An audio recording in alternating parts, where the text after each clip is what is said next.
what's the craziest small world moment you've had? Small world. Yeah, like, What does that mean? wow, it's such a small world. How is it that I know this and you know this person? And you know those moments where you run into someone and it's like, Yeah. what? You're actually so-and-so's friend? I know so-and-so from Nini. You know that type of thing? I don't think I have such a small world moment, but I would like to hear from you, you know? Me, it's so crazy the way it happens now. It happens a lot though, a lot more now. It's always like Sandra and I when we're out, we're always like, I feel like someone sees us that knows us, and then it's gonna be like a month later they'll be like, oh yeah, we saw you at this. And I'm like, what? So the craziest one though was we had gone to Uganda like the week before. We flew, went to Uganda, we came back.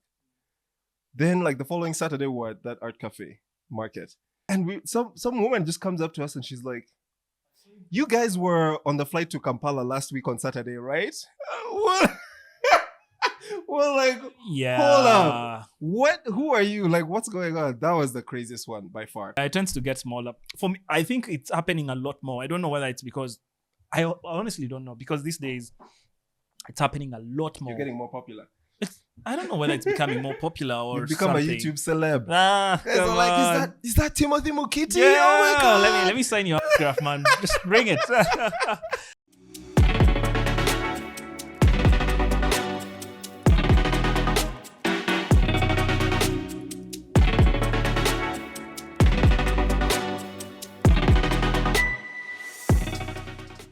Hi everyone, welcome back. This is the Full Scale Podcast. I am your host for today, Adrian Twatwa. I'm joined by my co-host and good friend, Timothy Mukiti. Tim, how are you doing today?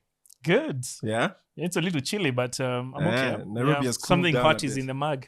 Nairobi's cooled down a bit, which is good. A good Much change. better. When we started recording episode 1, I remember it was super hot. Yeah. So yeah, times are changing, but we're still here. We're here now on episode 5, which is part 2 of funding and fundraising. So Yeah. if you watched episode 4, you'll know we talked about the fundraising cycle, what to expect at different stages of your company's growth, the different rounds, the different amounts you can expect at those various rounds, the different investors you can court to get money, and some insights that we took from that episode. So now we're doing part 2 of that, where we're going to talk a little bit about valuations, because that's something that we briefly talked about in the previous episode, but it's a huge component of some of the fundraising that you'll be doing.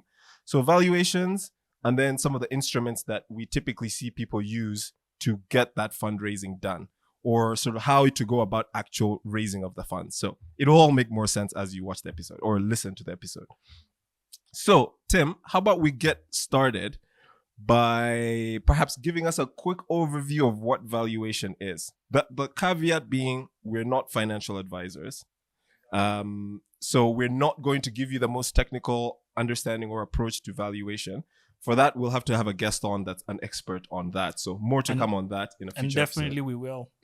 In due course, we'll invite an expert in on valuation. Yeah, to speak to that specifically. Yeah, but for now, just give us like a very high level, 30,000 feet overview of what's valuation, generally what to think about, what does it entail, and how should people be thinking about that even as they start their startups or as they go through and, you know, get to the point where they need to raise based on a valuation.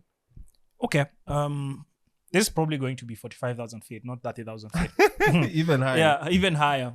But in short, valuation is what a startup is worth. You know, what the value of the startup.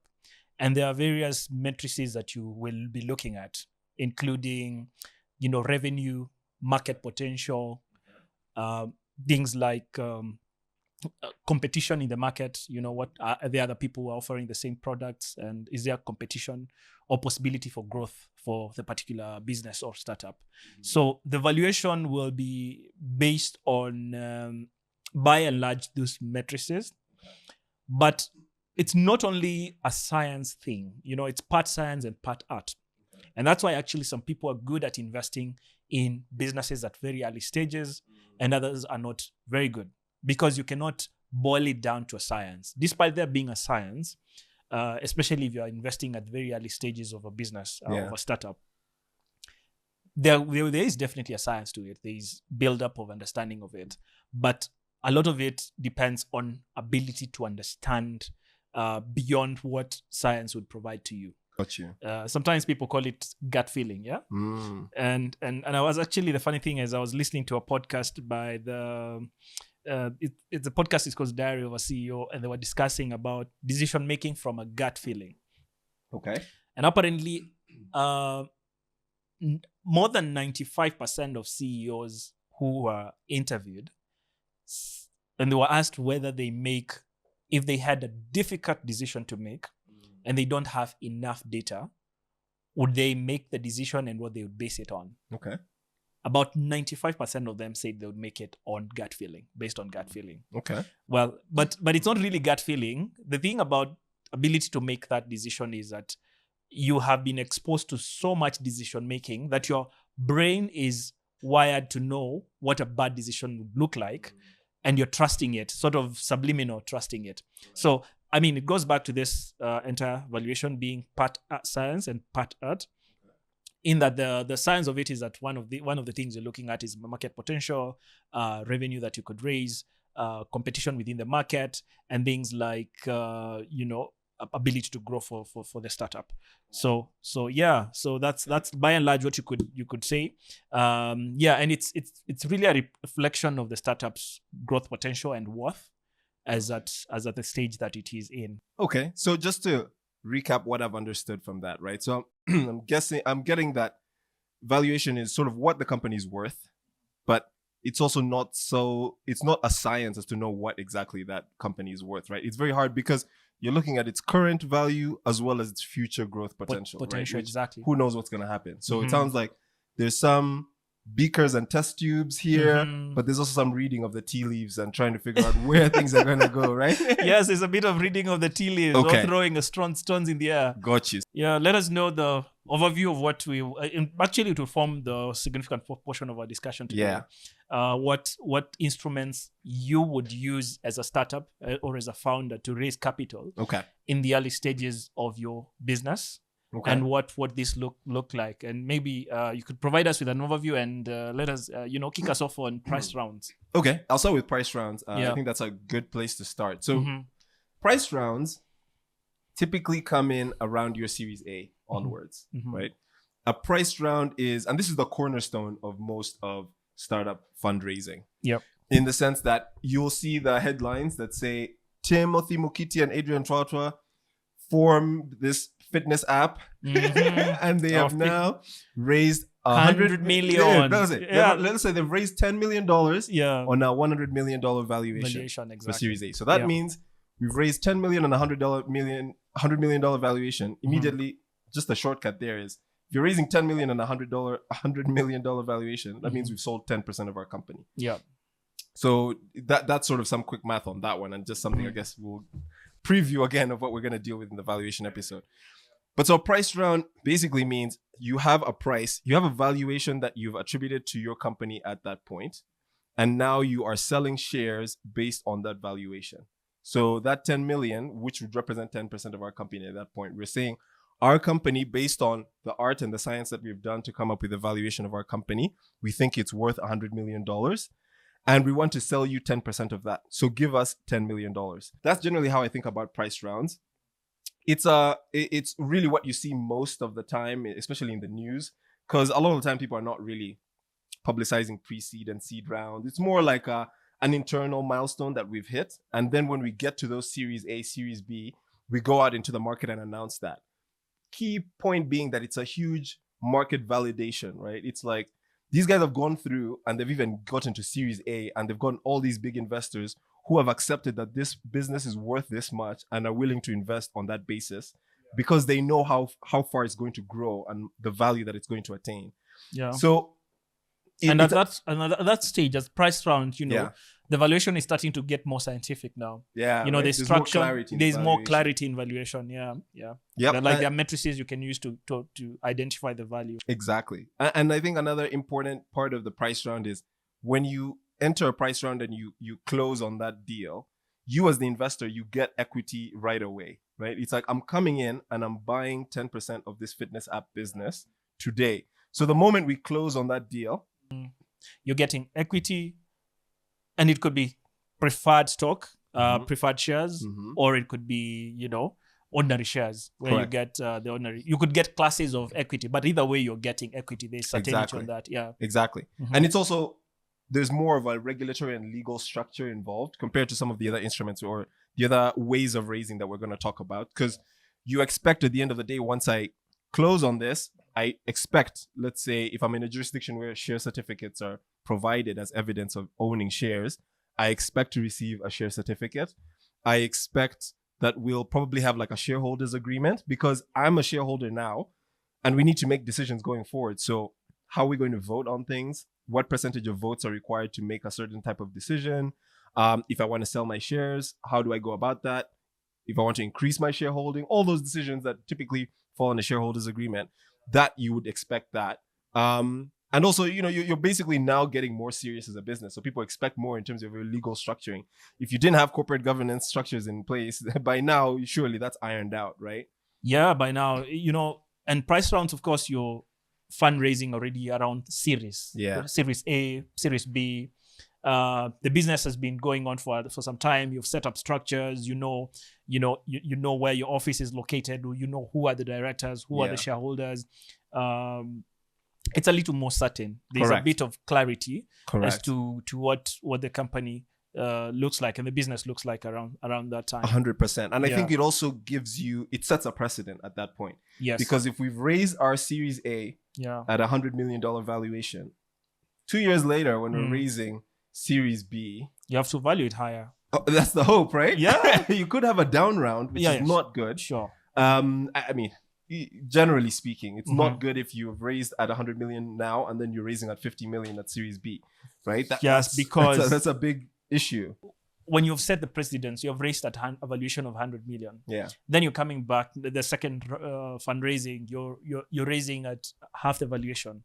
Those are serious concerns there. Number one, what has happened to your business such that it has come down to valuation of 50 million? Yeah.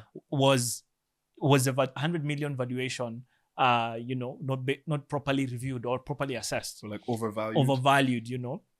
And then also the investors that came in at a valuation of 100 million, they would be asking serious questions. Actually, convert my value, my investment to much more shareholding. If I got 10% for by investing $10 million at 100 million valuation, I'll be asking to get 20% if you've devalued. The value has gone lower. So it can happen, but of course it introduces room for very tough conversations. But I'm sure founders are used to having very tough conversations. The entire journey is about having a bit of grit. Yeah, as we talked about it. To carry out to have very, very tough conversations. Yeah. I think that's a good way to sort of wrap that sort of portion of it. So it's a price round. You have a valuation, which means that there's a lot more traction. There's a lot more certainty in what the business is and what it can achieve, to the point where you can actually attach a valuation to it.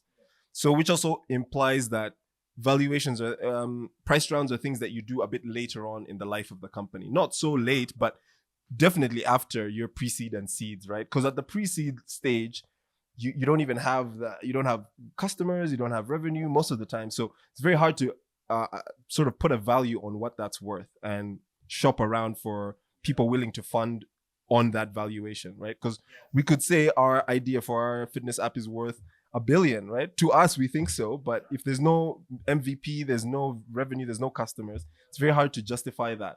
Exactly. It's very hard to justify that. Even you don't even understand the reception in the market, how the market is likely to receive your product, or even how you're going to develop a proper route to market. Correct. It could be a perfect idea, but then you've not developed the route to market. So how will you get to the ultimate consumer who buys the product?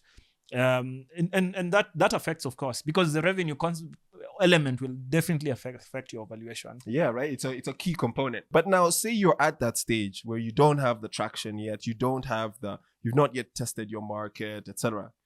You're still growing. You can't really put a good value on this company, but you still need to raise money. So you can create that MVP. So you can go out and test it in the market. What other instrument is out there that you could use for that, for example? So let's say you're not doing a price round because you're not there yet. What other instruments have you seen people actually use to go out and raise those funds?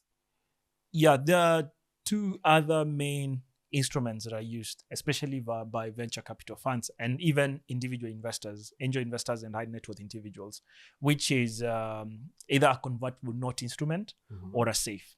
Okay. Now, let's perhaps go a little deeper into the convertible note instrument and basically what it is. I'm sorry to cut you off because I just want to clarify something that I said, which is that so a price round is not an instrument in and of itself. Yeah. Within the price round, the way you would raise that funding is, say, through a subscription agreement or a share purchase agreement. So either someone is subscribing for new shares that are basically issued to you as the new shareholder, or you're purchasing them from an existing shareholder through a share purchase agreement or a similar type of document. So those are the specific instruments you would use in that type of round. But there are other instruments that we're going to talk about now. So sorry, just to backtrack now. So into convertible notes. I actually appreciate that add-on because the instrument that you're likely to use, and especially if you're going to be creating another class of shares, depending whether the investors want a class of share that does not rank the same with an ordinary share, then you definitely will be creating a lot of share subscription agreement and a couple of classes for that priced round. So but we will of course be delve deeper. That's a whole ocean in itself, and we'll get very legal on that one. We'd have to get very legal on that one. And so I was mentioning that you could do it in the form of convertible notes or safe, and a safe is simply the name means simple agreement for future equity. Okay. It's that's that, but we'll discuss a little later. So convertible notes, to go back to the point that you mentioned about valuation, is basically investing with where you're investing capital that has shall convert into equity in that company you've invested in at a future round of investment. So when you're raising a future round of capital, that or even you could agree on other grounds on another basis on which it shall convert, but generally it converts at a future round of fundraising. This is a convertible note. Yeah, the convertible note. Got you. Yeah, exactly. So the idea of having convertible notes has been around for quite a while. Okay. Been around for quite a while within the investment in the startup space, and it has benefits. Okay. One of the key benefits is that there is no clear valuation. Both the startup and the investor are agreeing that we are not going to attribute some value at this stage. Therefore, we will provide you with money. Then at the point of converting, this will be the valuation metrics. So before it converts, what is it? Before it converts, it's a debt. Okay. So it's a debt.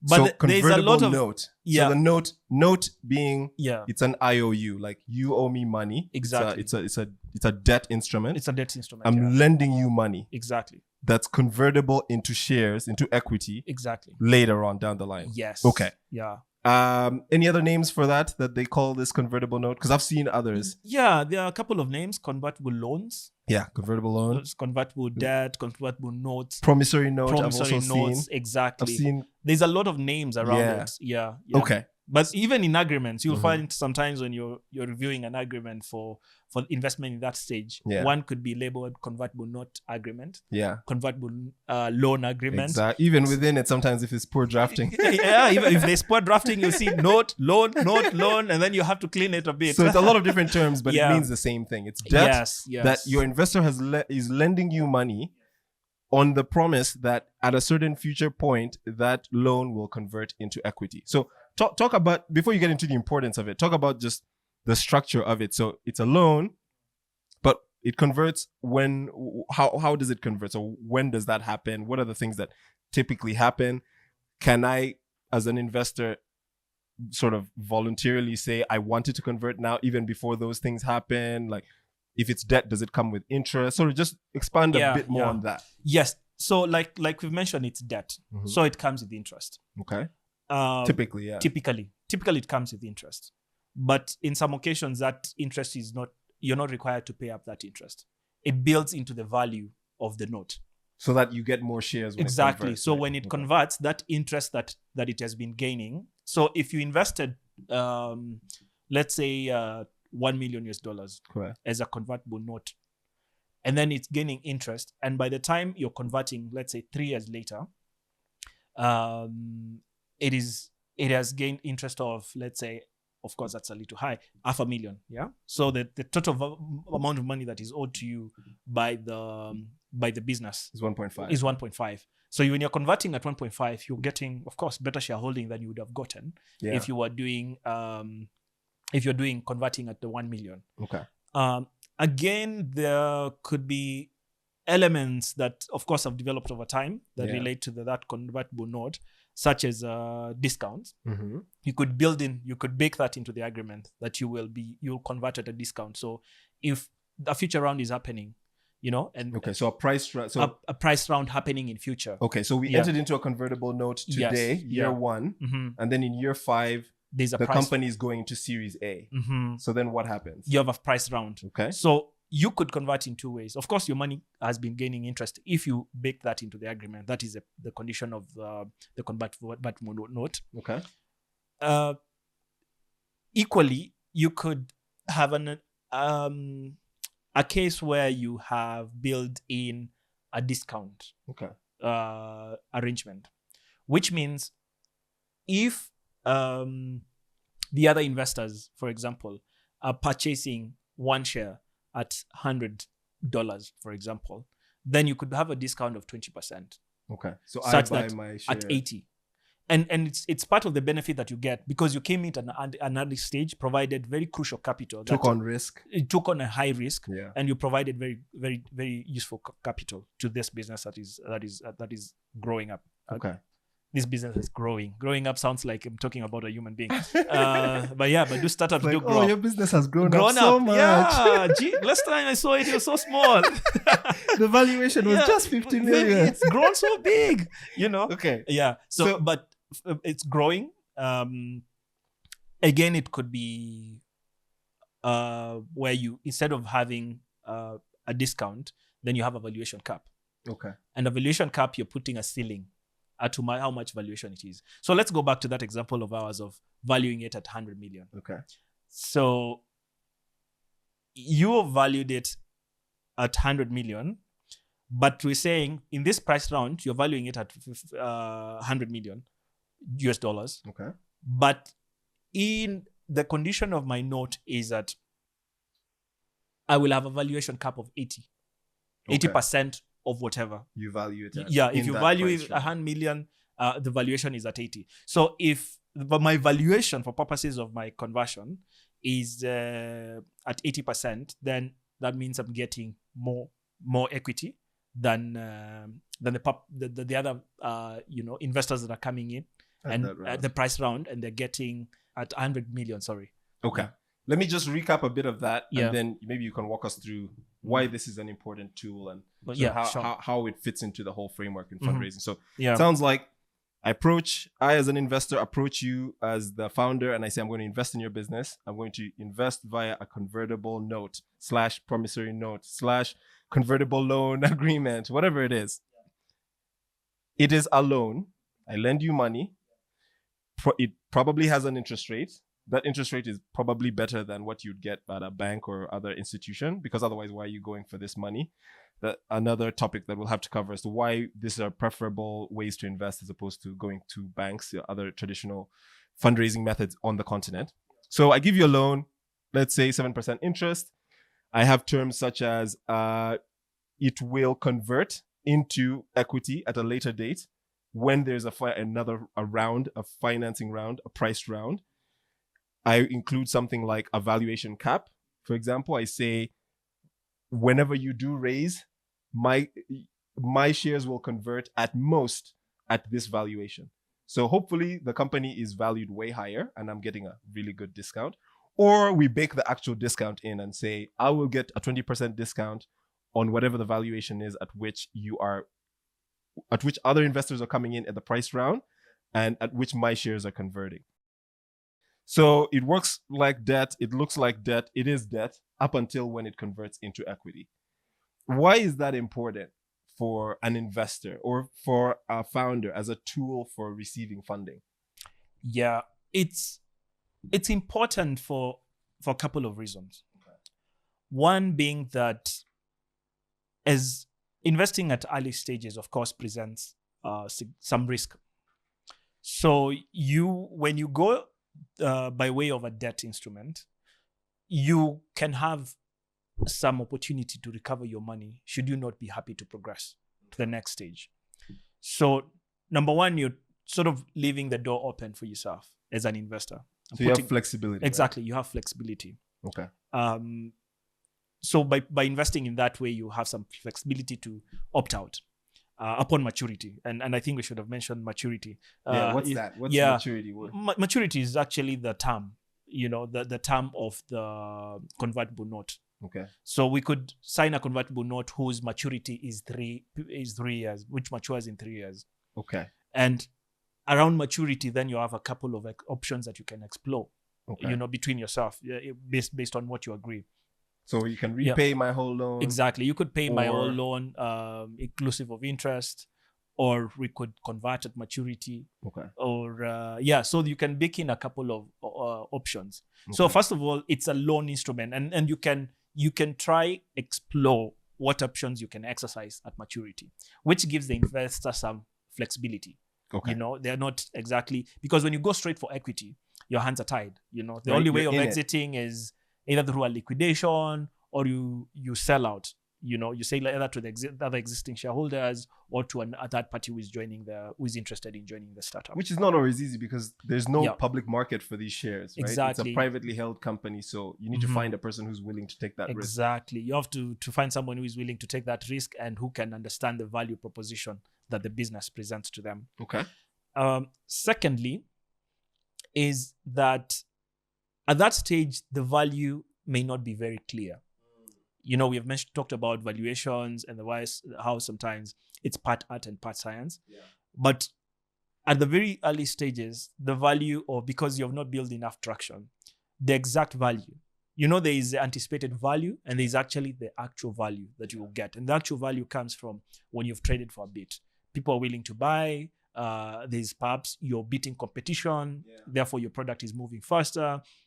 You have ability to scale up much more. So you get the actual value as you grow. Okay. So at that stage, because it's unlike price rounds where you have a value that is presented. Okay. So it's both beneficial to the investor in that they may not risk buying in equity at a value that is disadvantageous to them, because you need a bit of time to build traction.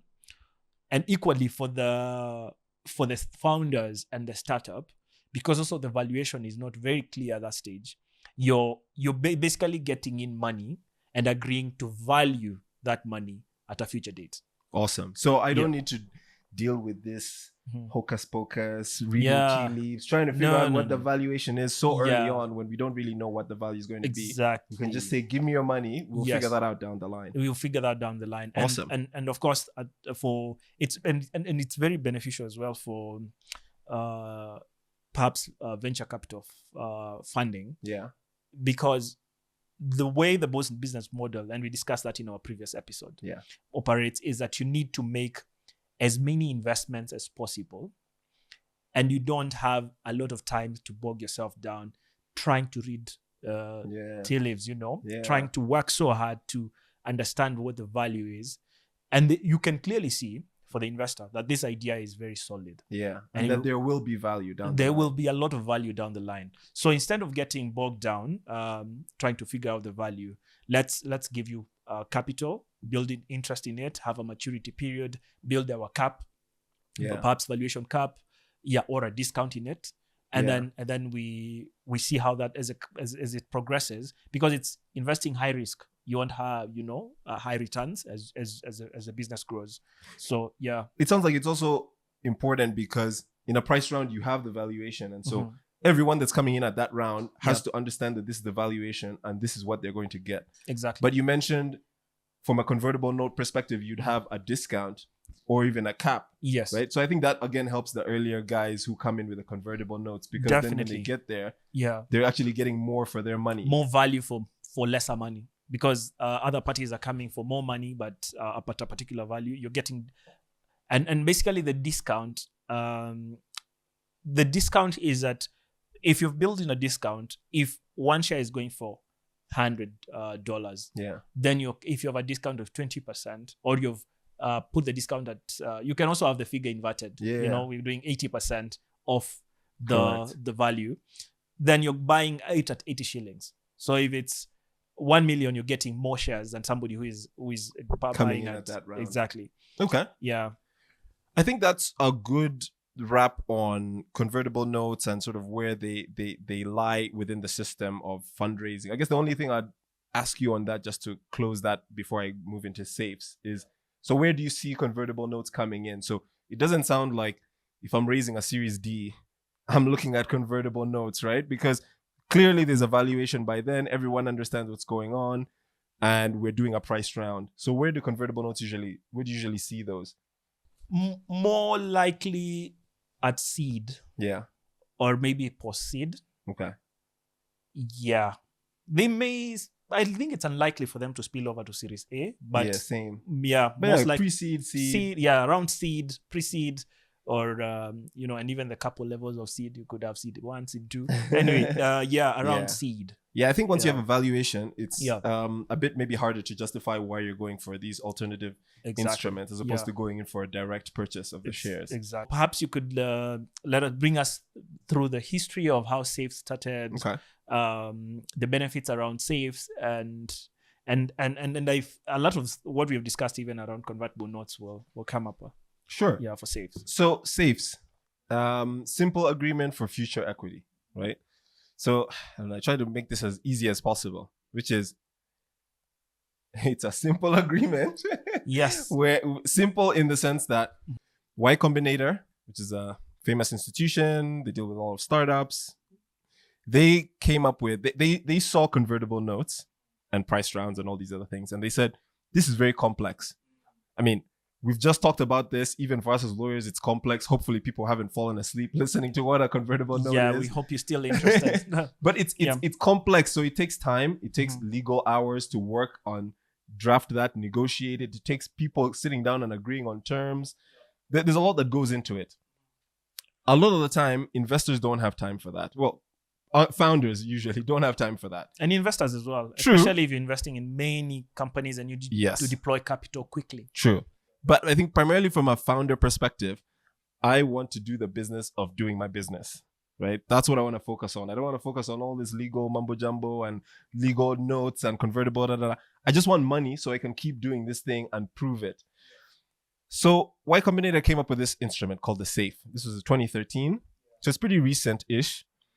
And they said, let's just strip down basically what's in a convertible note. Boil it down to the key things that you really need, which is a promise to get money, to get equity ownership later on in the company when there's a valuation, when there's a round that's priced and we have a valuation. And with some of those, again, advantages of early stage convertible note type investments, like a valuation cap and or a discount. So it's as simple in that we even have like a draft here. Yeah. But it's basically like 3-4 pages. Yeah, Very pretty simple. standard. Yeah. Yes, standard document. In fact, there's a line in the document Y Combinator has that they included, which says, we as the parties signing this agreement represent that nothing has been changed from the standard template that's on Y Combinator's website, other than including our party names and changing the discount and cap. So the value that you're investing, true. Yeah. And the amount you're investing, either discount and cap or both of them. So it's a very basic document. You can use it for multiple different investments, knowing that it's the same version, it says the same things. Most of it is just defined terms, to be honest, after a certain point. And you're always getting the same terms, pretty much. We discourage editing the SAFE because then it removes the simplicity. It's now making it a kind of complex agreement for future. You actually started to draft a convertible note agreement. Right. When you start to open it up a lot.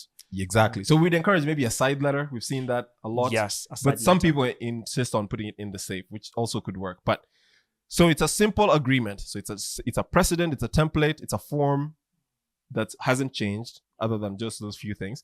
Agreement for future equity. So I agree to give Tim and Adrian money for their enterprise building this fitness app.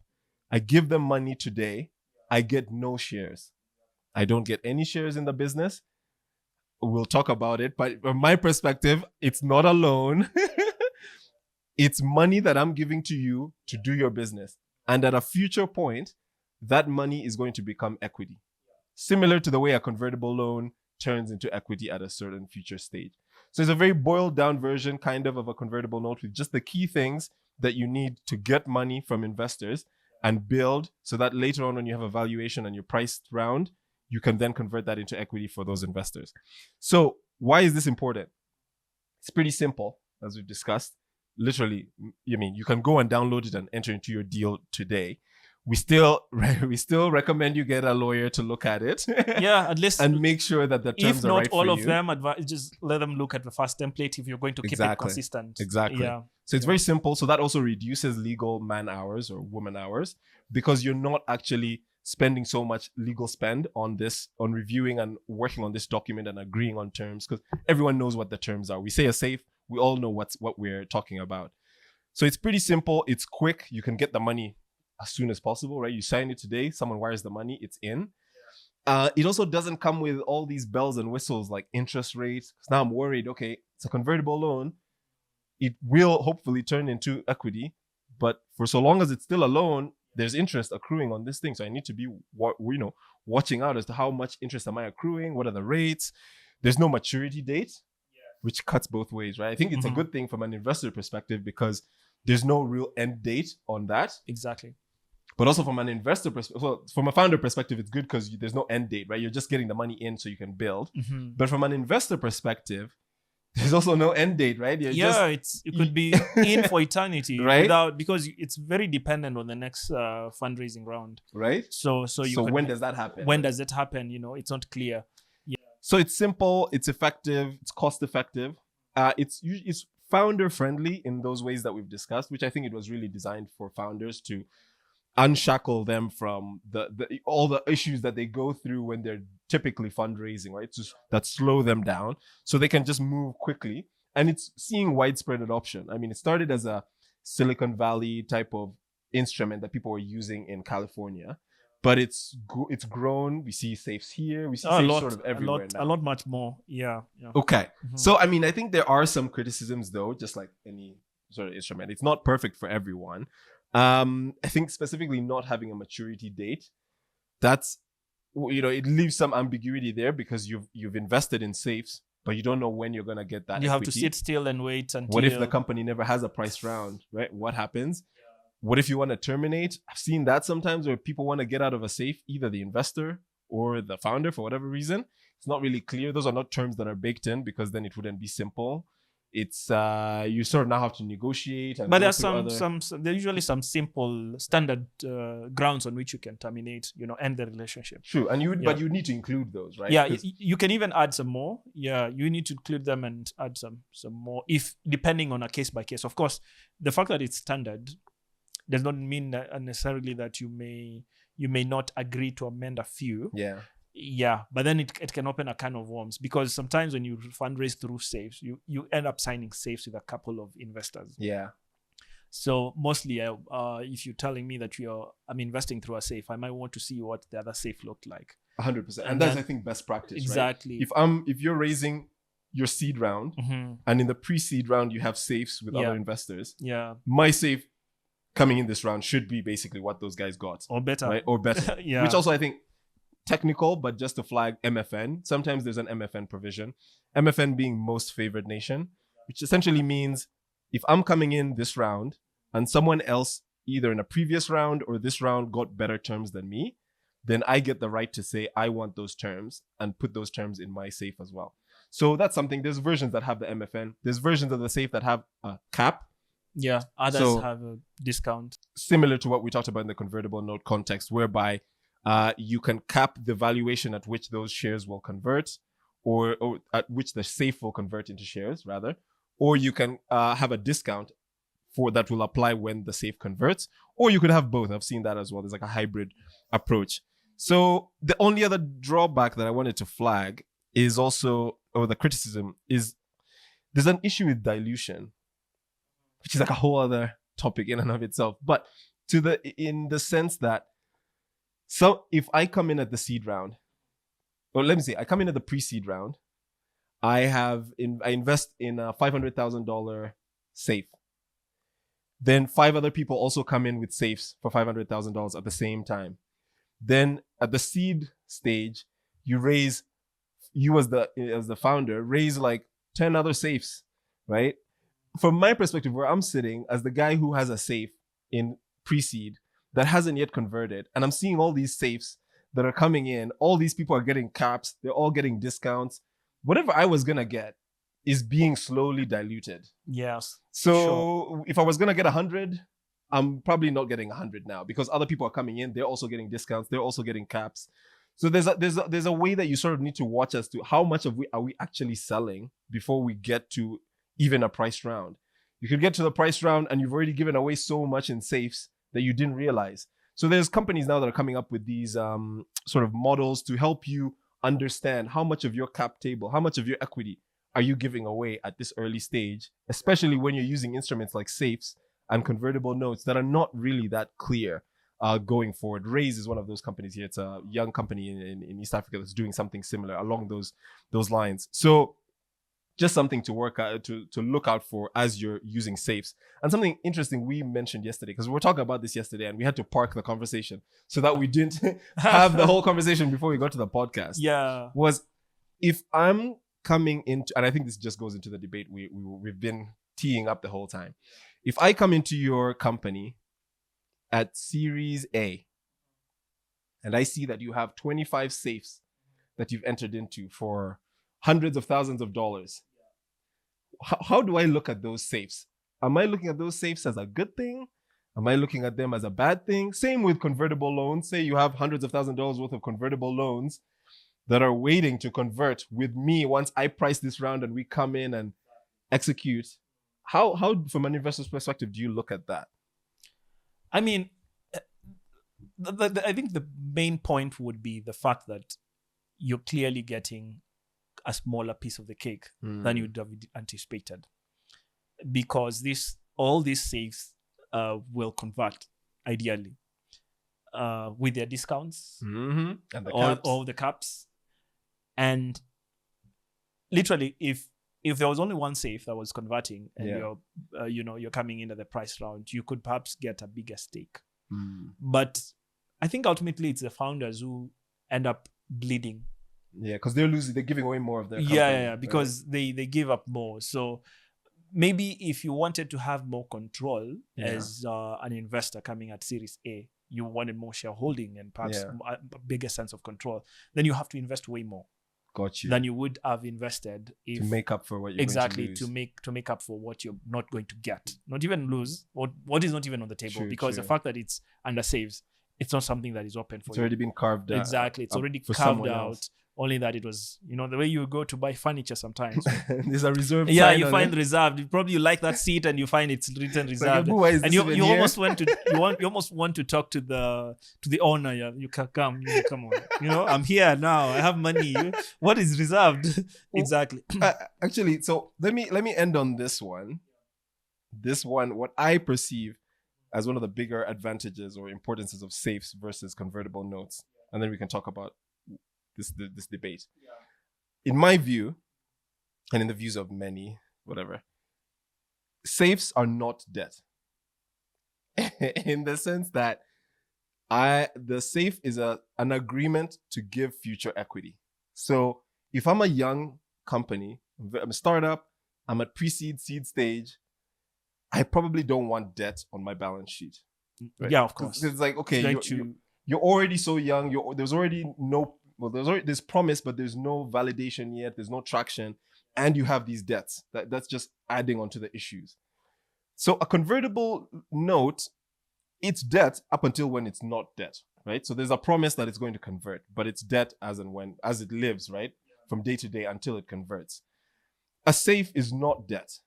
So, which we're going to debate. But the point being that at that early stage, you're not putting debt on this company, which would make it look even less attractive. Exactly. And now it's maybe highly You're leveraged. burdening it more. Yeah, and so is the revenue supposed to be going towards there? There's all sorts of considerations when something is highly levered or has a lot of debt on its balance sheet, as opposed to if it doesn't have debt, or maybe the debt is like shareholder loans or something like that.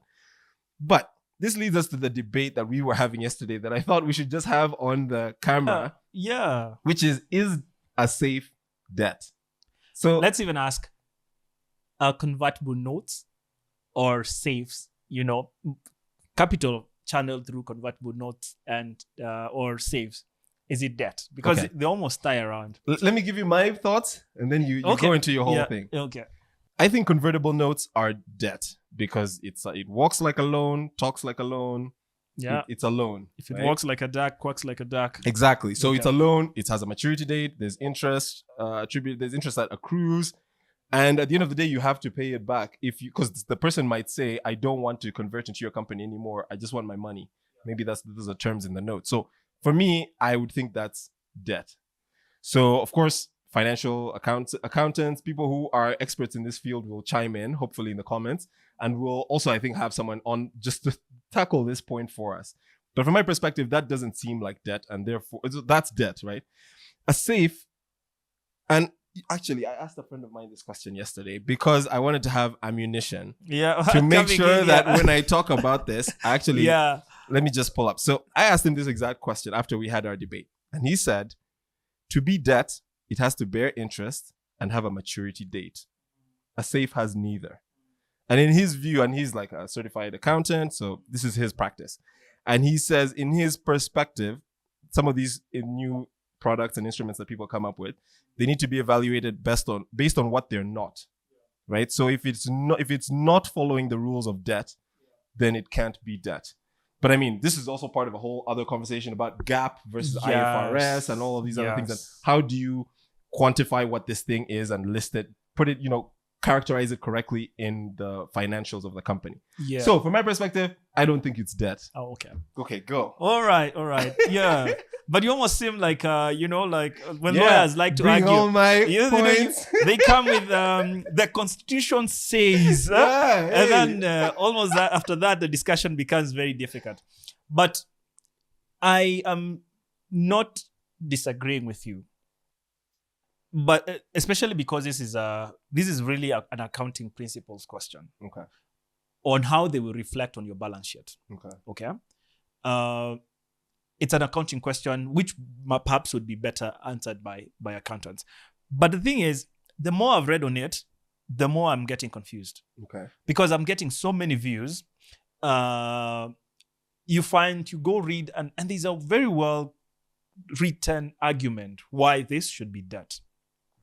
Quote IFRS, another guy quotes GAAP, mentions about US accounting, and then another party, has another argument on the opposite side. To be honest, as I sit here, I'm more confused than I was yesterday.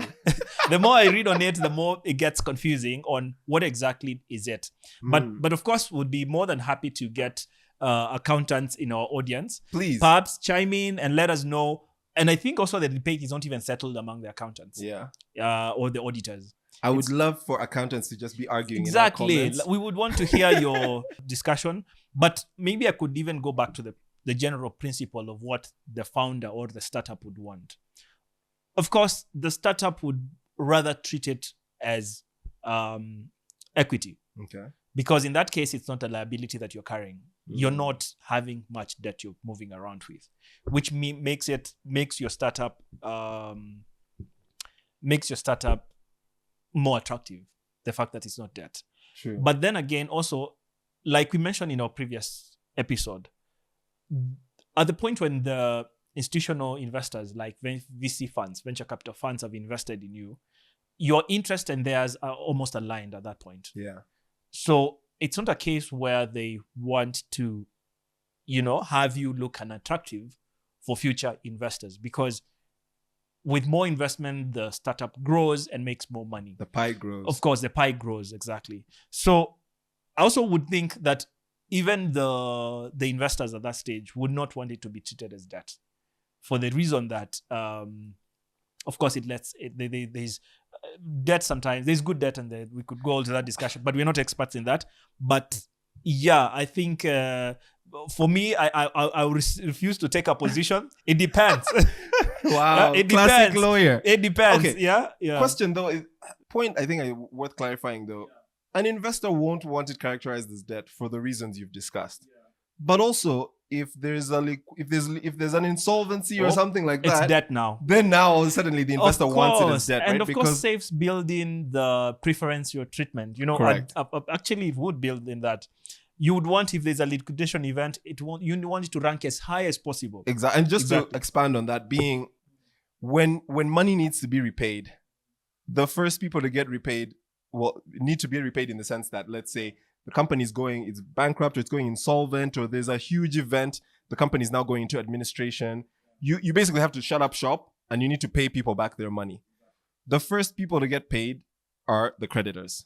If a loan ranks higher than equity anyway, when it comes to repaying, or the sort of the waterfall, the liquidation preference starts with lenders. So your lenders have to get their money back 100%. The tax guy. Then now you start looking at the equity and who, tax. There are other considerations, but let's assume you're just looking at loans and equity. The loans have to be repaid. Then you look at equity, and now what are the preferences in equity and safes and all this. So you'll try and bake as much of that into the document as possible. But even within the document is still subject to law. So if the law says these are loans and a safe is not a loan, then the loans are going to get paid first before your safe gets repaid. So I guess a few things there. It's still something that I think we're still working to untangle, even from our perspective. But I think the point being, they're preferential in many ways, both safes and convertible notes at an early stage, just to get the money in. Mm-hmm. They come with different advantages for early stage investors, like caps and discounts and such. But from a founder perspective, it also helps you to get the money out, to get the money in, without having to go through a formal valuation and having to put a final figure on what the value of your company is. Exactly. You get the much needed capital at that stage, but you don't need to put a value, because the value becomes clearer as you build more traction. Yeah. As you get your product out there. So you need the money, of course, to develop, which is a sweet spot almost for both the investors and the startup and the founders. So the only thing then that I'm still, because in my mind, a safe is not debt. It's very clear, But in my mind, the question then is, how do you characterize the safe money on your financial statements, right? I've seen guys say you put it in equity. See, but how? If it's not equity, how? How is that? But again, like I've said, it's with accounting principles. So this works against my point, I know, but with accounting principles, the much I remember from my CPA, which was a while ago. Yeah, I've not actively practicing the accounting business for a while. You basically have rules. Okay. How, if it satisfies this rule or satisfies this couple of rules, then you treat it that way. Okay. So it would be tied to what the rules are stating. Okay. So depending on the characteristics, like you've just mentioned, from the chat from your friend, and I think I'm inclined to align with them, but I still have an ambivalent position on this one. It would depend on what and will depend on what the rules will provide and the ones that you're applying. Okay, so the headline is lawyer is asked question, response, it depends. It depends. And I would love for us to have perhaps a discussion. And honestly, I'm excited to hear what people have to say, especially those with accounting knowledge. What do you think should because the more I've read on it, truly, the more I've gotten confused. Sure. Different people taking different positions. But I wonder how because the financial statements shouldn't look different for different startups that have, that have safes, right? Have safes. Or there should be some consistency. So happy to hear comments. If we've lied to the people, I'm sure the accountants will hold us to account. They will hold us. But remember, we said this is not any form of advice. Not financial, not neither legal. Financial, not legal. But they will hold us accountable. Oh, of course. Okay. I love the dad jokes. Okay. So Tim. Yeah, sure. I think that's sort of the discussion. I don't think there's much more there. I think we've talked about the different instruments that you could use, being a safe, convertible note, or if you're in a price round, subscription agreement, share purchase agreement. Of course, that's just a preview of a fuller discussion that we'll have on the agreements in general. So what's in a subscription agreement, what's in a share purchase agreement, blah, blah, blah. We'll sort of go into all that nitty-gritty at a later stage. But this was just to give you an overview of, so if I am seeking funding at the seed round, most likely when I get that term sheet, or when they give me, the investor slides the document over across the table to me, I should basically be seeing a safe or a convertible note At that most of the stage. time, right? Yeah, most so at likely. that stage, or if I'm in a Series A and I'm raising serious money, let's assume you're raising $20 million in a Series A. Yeah. I'm not expecting to see a safe with the numbers, $20 million safe, right? So I think just to give you a flavor of what to expect. Unless there is massive inflation in this world and 7 million starts to look small. Yeah, that would be very weird, I would say. So I think that's generally where we're at. I think we'll cap the conversation there and move into some of our fun segments. Tim. Yeah. Wisdom from the course. Tell us. Wisdom from what have you learned? What I have learned is resilience. Okay. I'm yet to find a sport that both makes you happy and frustrates you in equal measure. Golf has a way of doing that. And sometimes it frustrates you so bad, you almost want to go, whenever you're done with that round, and give away your clubs. You're like, take this. You go, if you think golf is your thing, you go have fun, enjoy yourself. As for me and my house, we are done with golf. Yes. Yep. But you go back, you still go back. Because if you want to be a good golfer, you have to keep going back, even when it has totally frustrated you. Yeah. And the funny thing is, the things you usually have to change sometimes are very small. It could be you're standing too close to the ball. Could be you're standing too far from the ball. It could be you're not dialed in whenever you're playing. It could be a couple of things. And the moment you change them, you start to get better results. So what I've learned with playing golf is that you could actually play better. So you take your frustration, the energy that you're getting out of the frustration, and sit down and try to figure out what is not working and improve. You don't quit. You don't go saying, okay, fine, I'm actually giving my bag away. Anybody who wants, you can pick it up. Yeah. That's not the good approach. And I think it applies to even the way you would run a startup. That you have to be very resilient. Yeah. It's not working. You step back, think about it, come and try change something. Try figure out what needs to be changed. Otherwise, if you're always like, I give up, I'm done, you may not find that moment. And when you invest a bit on trying to see what doesn't work and trying to figure out what you need to correct, you could go and play a round that makes you feel so good about your golf that you're thinking, maybe I should turn pro. Maybe, I need to turn pro. Then the next day, of course, you come and gives you character development. Yeah. So that's my wisdom from the course. That's amazing. The fact that you need to be constantly resilient. That's amazing. And a real life example, I saw this with my own eyes. Tim and I were playing, and there was a day, I think we had like 3 holes left, and Tim was about to throw his golf Oh bag. man, that He was a about to bad throw day. I remember the day. all of his clubs in the water. I almost so was done. like, join the caddies with walking, and I'm done, guys. I'm not playing. And that very same round, yeah, we told you, no, Tim, just try again. In fact, Yeah. I think your caddy had even left with the clubs and gone to the next to another hole. hole because I told them I've scratched the hole. Yeah. We literally, and you realized you hadn't. You still had a few more shots. Yeah, I had to borrow somebody's club. Yeah, we because gave you a my club. bag was way ahead. Yeah, We gave you a club. We gave you a ball. yeah. You hit a really good putt, and your drives were pure going forward all the way to the end. You played actually way better those last 3 holes. So it just goes to show, just stick it through, keep going. That grit that you were talking about, I think that's a really cool piece of wisdom from the course. Thank you for that. You've reminded me of a very, very frustrating experience.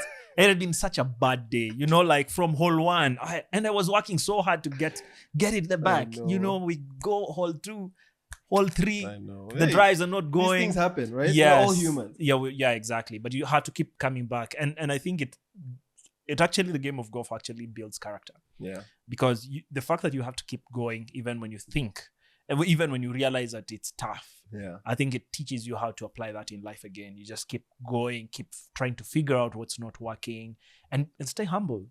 Because the fact that you played a good round yesterday, every challenge is as fresh. Literally, if I could play a course and beat it today, Yeah. of course, when you do the handicap, you beat the course because when you take your score minus your handicap, you've played way better than your handicap. Mhm.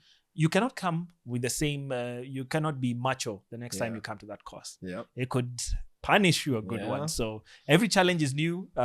Stay with it and be humble. Awesome. Yeah. I love it. Yeah. Okay. So what is the interesting thing that you've learned? Interesting This week. things we learned this week. So mine is this week. It's again a person. My interesting thing of the week is a person. This person's name, again, I'm going to try and get it right. Diebedo Francis Kere. He is, I think he's now 55 years old. He is the winner of the Pritzker Architecture Prize, which is like the Nobel Prize of Architecture. So it's like probably the highest honor you can get as an architect. He was born in Burkina Faso. And the fact that he won this prize, I think, is just so cool for many reasons. So he grew up in a very small community, very poor community, very humble beginnings. I have this quote that he gave to the organization. He says, "I remember the room where my grandmother would sit and tell stories with a little light, while we would huddle close to each other, and her voice inside the room enclosed us, summoning us to come closer and form a safe place. This was my first sense of architecture." Which is so cool. It's like this really mundane, humble situation, and the memory that he has of it, and all these people that he was with, and being sort of close to the people that he loves, and that space and the use of space and the way that it held him, and that is his first idea of what architecture is. That I thought was just really cool. The fact that he comes from these humble beginnings, the fact that he has won this award, which typically is not won by Africans. I think he might be the first African that's ever won it. And the structures that he has designed, the very first structure that he designed was a primary school called Gando Primary School back in Burkina Faso. Because when he was growing up, he would sit in a small classroom with like 100 classmates, and it was super hot. You know, it's poorly designed, so it has like mabati, you know, and so it's like super hot inside. Like the heat just keeps boiling and getting hotter and hotter. So it's not really a convenient way to study. The light is not coming in the way it should. All of this. So he grew up in this environment. He went abroad to Germany, in Berlin. That's sort of where he trained as an architect. He got all these skills, and he later came back to Burkina Faso. And the first thing that he designed was a new primary school for this community. And he built it with the community. He didn't come and say, "Oh, I know better and I'm going to do it." He built it with them, asking for input, materials. Everything was built from what was available. And now it's a primary school, but it's also like a community center. And the design, the way, I mean, I don't know if we'll be able to put a picture up, maybe because of copyright and all this, but if you just Google Gando Primary School, Gando, or you Google this guy and the Pritzker Architecture Prize, the building is the design is so cool. It's not like anything I've ever seen. And it's in a way whereby when the wind comes, it goes into the building and circulates so that it's really cool inside, much as it's like really hot outside. And the light comes in just the right way, so it illuminates the blackboard and the things that people are doing, but without the overbearing heat. So there's so many reasons why I think this is so cool, because the fact that he comes from such humble beginnings, he goes abroad, he obtains this skill set, he comes back, and he uses those skills to help the very people who he grew up with and make a positive impact in his own community, using design principles in a way that people have never seen before and in a way that fits the African context. And also even his other designs that are in Europe and other places, they have that African feel. Like he designed something that looks like a tree, and it has these, like, he's designed stuff for like Coachella, for all sorts of really cool places, but you can see that the person who did this has a different style about him, and it's ingrained in what he grew up with and what he knows.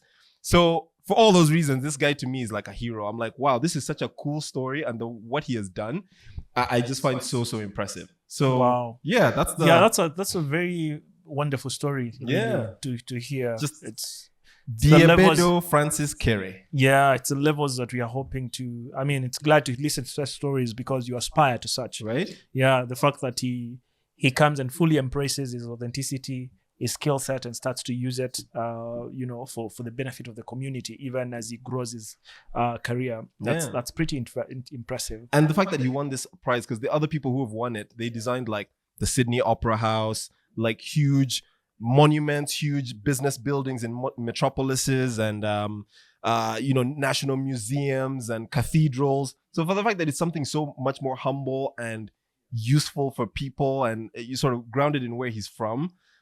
Not that the other buildings are not useful, but like what he has done, I think is just incredible. So anyway, that's my interesting thing for the week. Wonderful. Yeah. What did you find interesting this week?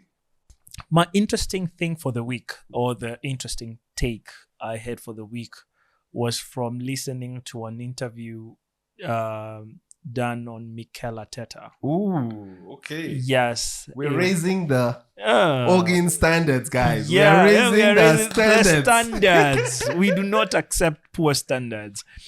Okay. And he was speaking about how he has challenged the team to be hungry to want to keep a clean sheet. Yeah. Do you want to explain what a clean sheet is? A clean sheet is basically where you play a match and you don't lose. You basically, the other team does not score against you. In simple terms.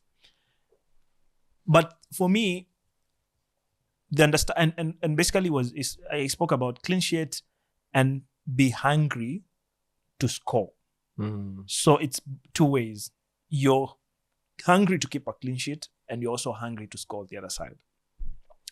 And I realized that sometimes achieving excellence is as simple as, I'm not saying we, as the Arsenal team, has achieved excellence, but the standards have really improved over time. 100%.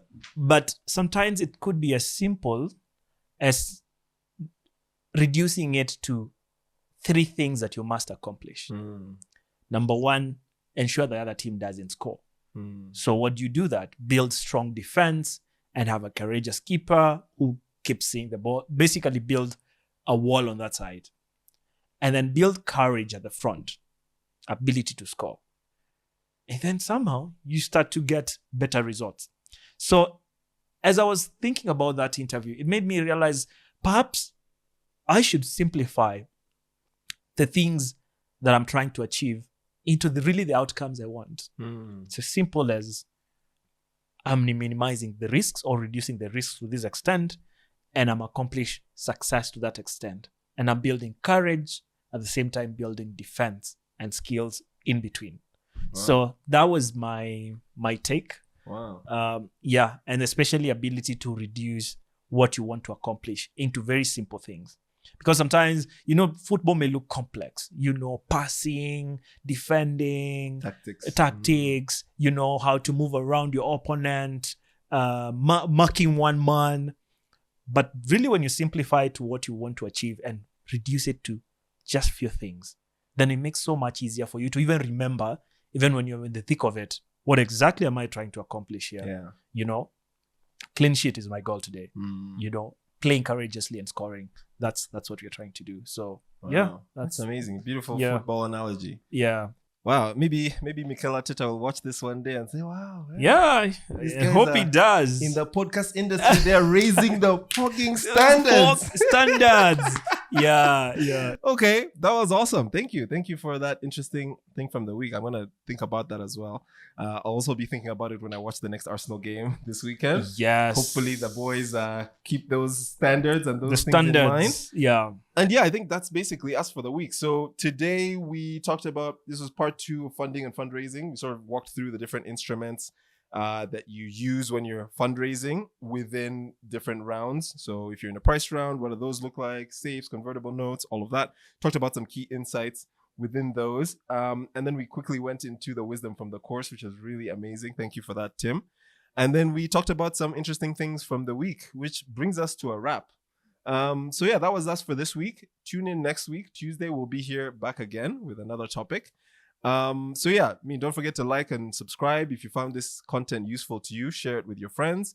And we look forward to seeing you next week. So till then, bye. Goodbye.